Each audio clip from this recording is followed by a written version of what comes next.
Shri Venkateswara gold తాకట్టులో ఉన్న మీ బంగారాన్ని విడిపించి కొనబడును.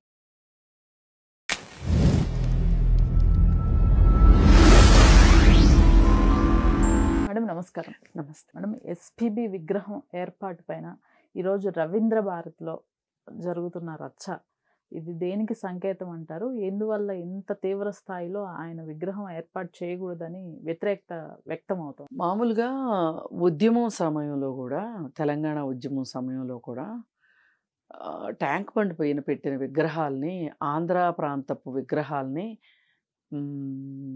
పడగొట్టి హుస్సేన్ సాగర్లో వెయ్యాలి అని చెప్పి మార్చి 10th అది ఆ రోజు పిలిపించారు. పిలిపించి కొన్ని విగ్రహాలని పాక్షికంగా శ్రీశ్రీ లాంటి వాళ్ళ విగ్రహాలని కాస్త పగలగొట్టడం అవి ఇవి చేశారు. తర్వాత మరమ్మతులు చేశారు. అయితే ఇప్పుడు ఈ ఉద్యమాలు ఉన్నప్పుడు ఎలా ఉంటుంది అంటే, అందరినీ ఒక మాట మీద ఉంచటం కుదిరే పని కాదు. అది ఒక మాప్ సైకాలజీ, ఒక మూక మనస్తత్వం ఉంటుంది అక్కడ. ఉద్యమ లక్ష్యం గొప్పదే కావచ్చు, కానీ ఉద్యమంలో ఉన్న వాళ్ళందరూ కూడా ఒక డిసిప్లిన్ తోటి, క్రమశిక్షణ తోటి ఉంటారు అని చెప్పి మనం అనుకోలేము. అలా అక్కడ ఒక క్రమశిక్షణ కట్టలు దించుకొని ఆ రోజు ట్యాంక్ బండ్ పైన చాలా విధ్వంసం జరిగిందనే చెప్పుకోవచ్చు. సరే, ఇక ఆ టైంలో కొంతమంది కమ్యూనిస్టులు వాళ్ళు వీళ్ళు వచ్చేసేసి, మీరు ఉద్యమం చేయండి, మీ తెలంగాణ నినాదం గురించి ఎవరో కాదనట్లేదు, మేము కూడా తెలంగాణకి సపోర్టే, కానీ ఇలా విగ్రహాలను పడగొట్టడం, ఉమ్మడి రాష్ట్రంలో ఏర్పాటు చేసిన విగ్రహాలను పడగొట్టడం మట్టు కరెక్ట్ కాదు. అది ఉమ్మడి రాష్ట్రం కాబట్టి ఇక్కడ పెట్టారు, రాజధాని కాబట్టి పెట్టారు అని చెప్పి చెప్పటం జరిగింది. ఆ రోజు తాత్కాలికంగా ఆగిపోయింది. అయితే ఇప్పుడు తెలంగాణ వచ్చేసింది, 10-12 సంవత్సరాలు గడిచిపోయినాయి. ఇప్పుడు కొంతమంది రాజకీయ నిరుద్యోగులు ఉన్నారు. ఈ రాజకీయ నిరుద్యోగులు కొంతమంది, అలాగే కొంతమంది ప్రచారం కోసం కాస్త హడావుడి చేసే మనుషులు కొంతమంది ఉన్నారు. అంటే మాట్లాడే వాళ్ళందరినీ నేను ఆ గాట కట్టను కానీ ఉన్నారు. వీళ్ళు ఏం చేస్తున్నారు అంటే, ఇప్పుడు నిన్న పవన్ కళ్యాణ్ కోనసీమకి తెలంగాణ వాళ్ళ దిష్టి తగిలింది అని చెప్పి ఆయన అన్నాడు. దీనికి ఒక చిన్న నేపథ్యం ఉంది. అంటే ఆయన అన్నింది కరెక్ట్ అని కాదు, నేను అసలు నమ్మను దిష్టిలు ఇట్లాంటి కళ్ళు పట్టాలు ఇట్లాంటి, అదొక ట్రాష్, అది వేరే విషయం. అయితే ఒకసారి సబితా ఇంద్రారెడ్డి గారును వైఎస్ రాజశేఖర రెడ్డి గారు హెలికాప్టర్లో వెళ్తూ ఉంటే, కోనసీమ మీదుగా హెలికాప్టర్ వెళ్తున్నప్పుడు, ఇది సబితా ఇంద్రారెడ్డి గారే చెప్పారు, నేను చెప్పేది కాదు. ఓకే, ఏమ్మా మీ ప్రాంతం కూడా ఇలా పచ్చగా ఉండాలని అనుకుంటున్నావా నువ్వు అంటే, అవును అన్నయ్య అని అంటే, దానికోసమే ఆయన ఒక ఎత్తిపోతల పథకాన్ని కృష్ణానది నుంచి తెలంగాణకి నీళ్లు వచ్చే దానికి సంబంధించి నాకు తెలిసి మహబూబ్ నగర్లో ఆ ప్రాజెక్టు స్టార్ట్ అయింది. అది స్టార్ట్ అయ్యే రోజున ఈ మాట చెప్పటం జరిగింది.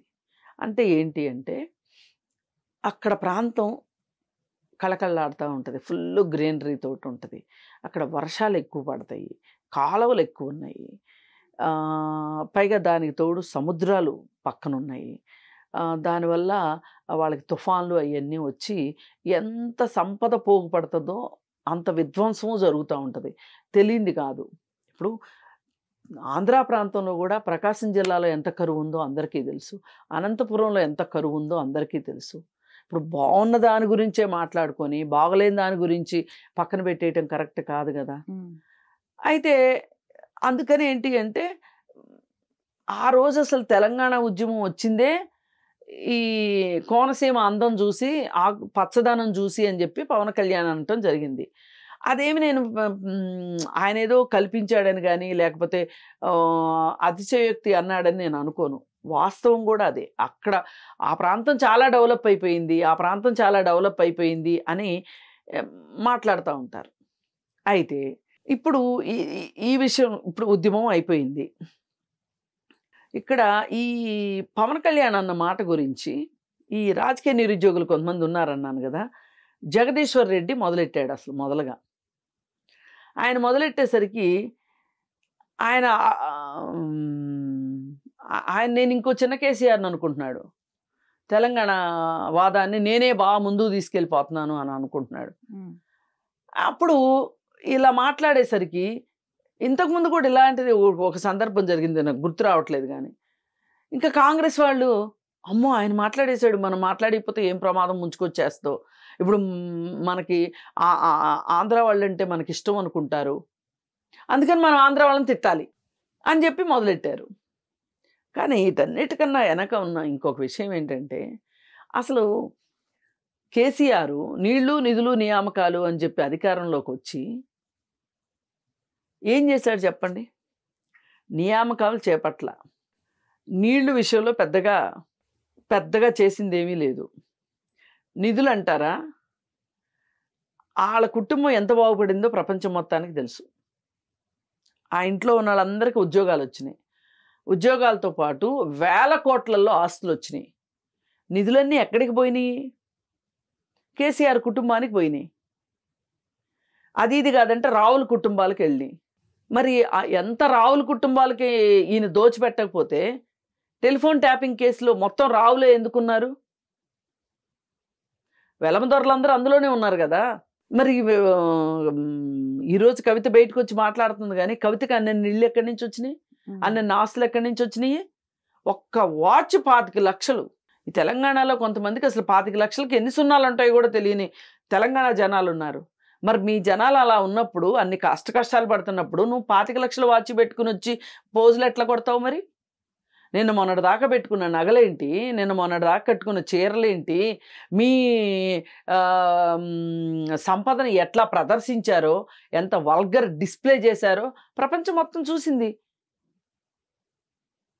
మీరు చేసిన యజ్ఞయాగాలు కావచ్చు, మీరు కట్టుకున్న పట్టు చీరలు కావచ్చు, అంటే ఆడవాళ్ళే ఇవి ఇలా కనిపిస్తాయి. మగవాళ్ళు ఏం కనిపిస్తాయి మనకు? ఫామ్ హౌస్లు కట్టుకున్నారా, లేకపోతే సినిమా వాళ్ళతో డాన్స్లు వేసారా, ఏం చేశారో అన్ని ప్రపంచం అంతా మాట్లాడుకుంటుంది. మీరు నేనే మాట్లాడుకోక్కర్లా.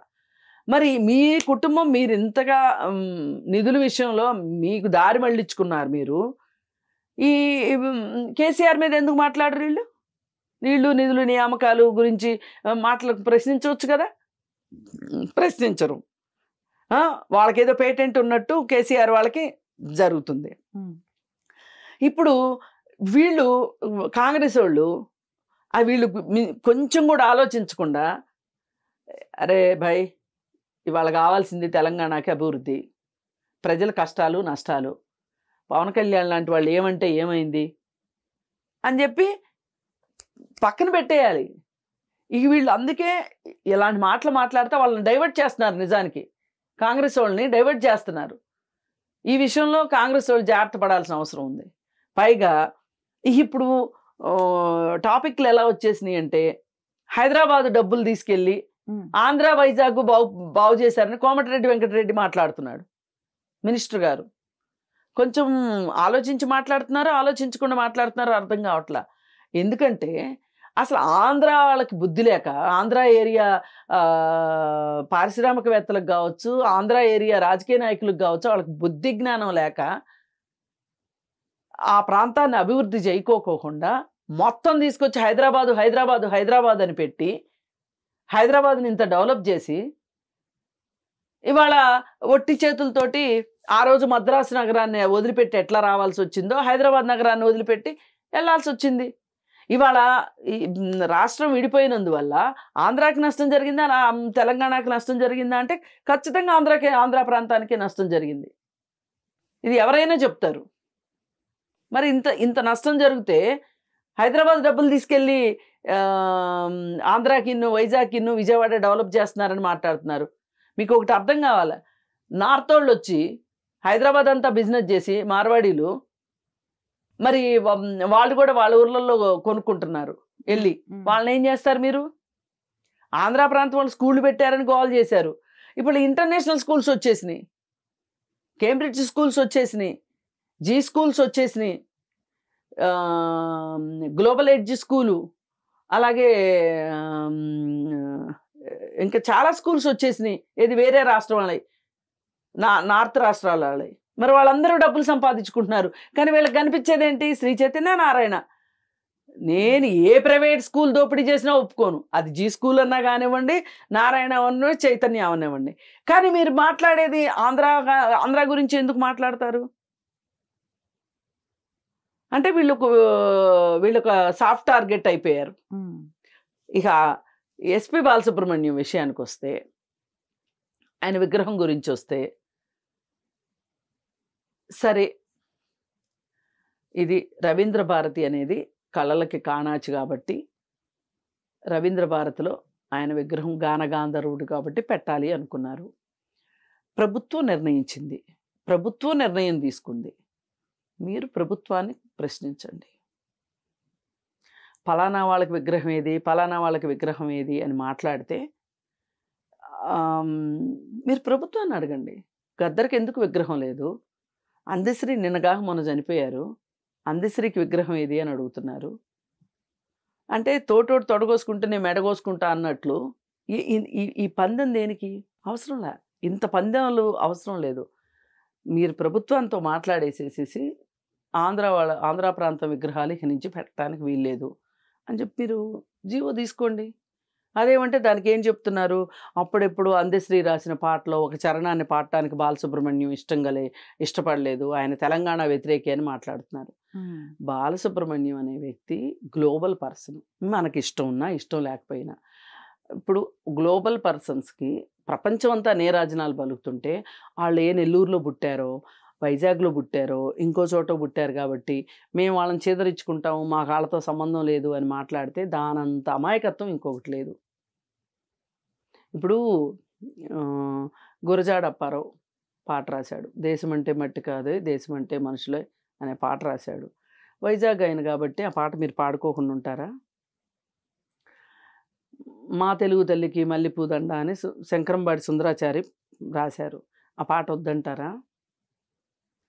కొల్లా వెంకయ్య గారు జాతీయ పతాకాన్ని రూపొందించారు, ఆంధ్ర ప్రాంతం అని కాబట్టి మీరు ఆ జెండా ఎగరేయకుండా ఉంటారా? జాతీయ జెండాని ఇక్కడ ఎందుకు మీరు ఇది తెలంగాణ రాష్ట్రం అనేది ఇదేదో ఒక ప్రత్యేక దేశంగా ఎందుకు ఫీల్ అవుతున్నారు? ఇది కాదు ఈరోజు కావాల్సింది. ఇవాళ హైదరాబాద్ అనేది మినీ ఇండియా. ఇవాళ కాదు, ఎప్పటి నుంచో. ఇవాళ కొత్తగా మాట్లాడుకోకర్లా, ఇది మినీ ఇండియా. ఈ మినీ ఇండియాలో ఆంధ్ర వాళ్ళ గురించే మీరు ఏడుస్తున్నారు తప్పితే మిగతా రాష్ట్రాల వాళ్ళు ఉన్నారు, మహారాష్ట్ర వాళ్ళు ఉన్నారు, ఉత్తరప్రదేశ్ వాళ్ళు ఉన్నారు, మధ్యప్రదేశ్ వాళ్ళు ఉన్నారు, అన్నిటిని మించి గుజరాత్ దొంగలు ఉన్నారు ఇక్కడ. వాళ్ళందరినీ మీకేమైనా చేతనైతే వాళ్ళందరి గురించి ఆలోచించండి. ఒక్క బాలసుబ్రహ్మణ్యం విగ్రహం పెట్టినంత మాత్రాన కొంపలేం అంటుకుపోవు, అలాగే ఈ స్థలాల కొరత ఏమీ రాదు. ఆల్రెడీ ఆ కుటుంబానికి ఈ ప్రభుత్వం గ్రీన్ సిగ్నల్ ఇచ్చింది. ఒక నిర్ణయం జరిగిపోయిన తర్వాత ఆ నిర్ణయం గురించి మాట్లాడడం కరెక్ట్ కాదు. ఇప్పటికైనా మించిపోయింది లేదు. ప్రభుత్వానికి మీరు ఒక విజ్ఞాపనం, ఇక నుంచి ఆంధ్ర ప్రాంతం వాళ్ళ విగ్రహాలు వద్దు అనండి. ఇప్పుడు ఎక్కడ దాకేందుకు? రోడ్ నెంబర్ 12లో అగ్రసేన్ మహారాజు విగ్రహం ఉంటుంది. ఆయన తెలంగాణ ఆయన కాదు కదా. అసలు అంబేద్కర్ విగ్రహాలు ఉంటాయి, ఆయన రాజ్యాంగాన్ని రాశాడు కాబట్టి. అట్లాగే మ్యూజిక్ విషయంలో, పాటల విషయంలో ఈ దేశం ఖ్యాతిని ముందుకు తీసుకెళ్ళిన వాళ్ళల్లో ఆయన ఉన్నారు. ఇంకా కొంతమంది పేర్లు వీళ్ళు చెప్తున్నారు, నేనేమి వాటిని విభేదించను. వాళ్ళకు కూడా అవసరమైతే వీలైతే విగ్రహాలు పెట్టాల్సిందే. ఏది ఏమైనప్పటికీ ఇలా చిల్లరగా చేయడము అనేది మటుకు కొంచెం మన సంస్కృతికి తగింది కాదు అనిపిస్తుంది. ఇవన్నీ కూడా ఏంటంటే ఇప్పుడు ఇందాక నుంచి మనం మాట్లాడుకున్న విషయాలన్నిట్లో కూడా ఎక్కడో ఒక చోట రాజకీయ నిరుద్యోగం, నలుగురిలో నేను అనే ఒక ఐడెంటిటీ క్రైసిసో, లేకపోతే అదే ఈ ఐడెంటిటీ క్రైసిస్, పొలిటికల్ యాస్పిరేషన్స్ ఇవి తప్పితే వేరేగా కనిపించట్లేదు. నిజంగా మళ్ళీ మళ్ళీ కోమటిరెడ్డి వెంకటరెడ్డి గారి మాటలను మట్టుకు నేను చాలా చాలా నేను వ్యతిరేకిస్తున్నా అసలు ఆయన మాటల్ని. ఎందుకంటే ఇక్కడ డబ్బు తీసుకెళ్ళి అక్కడ చేశారు అనేది తప్పు. సంపద కేంద్రీకృతం హైదరాబాద్లో జరిగింది. ఈ మాదిరి ఇప్పుడు మనం మాట్లాడుతున్నారు కదా, సౌత్ వాళ్ళ డబ్బులు తీసుకెళ్ళి నార్త్ వాళ్ళకి ఇస్తున్నారు అని చెప్పి మాట్లాడుతున్నారు. అట్లాగే ఆంధ్ర ప్రాంతంలో డబ్బుల్ని ఆ ప్రాంతం మనుషులు చేసిన కష్టాన్ని హైదరాబాద్ అభివృద్ధికి వాడారు అని చెప్పి నేను అంటాను. కావాలంటే దీని మీద బహిరంగ చర్చ పెట్టుకోవచ్చు. అందుకని ఏది ఏమైనా కాస్త ప్రశాంతంగా గిల్లి కజ్జాలు పెట్టుకోకుండా నిన్న మొన్నటిదాకా అన్నలదమ్ముల్లాగా ఉందాము. ఇవన్నీ కూడా సైలెంట్గా టీఆర్ఎస్ వాళ్ళే వెనకుండి చేపించేవి. ఆయన ఒకటే చెప్పాడు ఆ రోజు, నేను మీ కంట్లో రాయబడితే నా నాలుగుతో తీస్తా అని మాట్లాడిన మనిషి ఇవాళ అనవసరమైన గందరగోళం. అభివృద్ధికి మనం ఆ రాష్ట్రం అభివృద్ధి చెందాలి. ఇవాళ అంతర్జాతీయ ఖ్యాతి ఏ ఒక్కళ్ళో తీసుకొచ్చింది కాదు, హైదరాబాద్కి ఆ లక్షణం ఉంది. ఆ ఖ్యాతిని మనం పైకి తీసుకెళ్లేలాగా చూడాలి తప్పితే ఇట్లాంటి గిల్లి కజ్జాలు పెట్టుకోవడం మట్టు కరెక్ట్ కాదు. Right ma'am, thank you.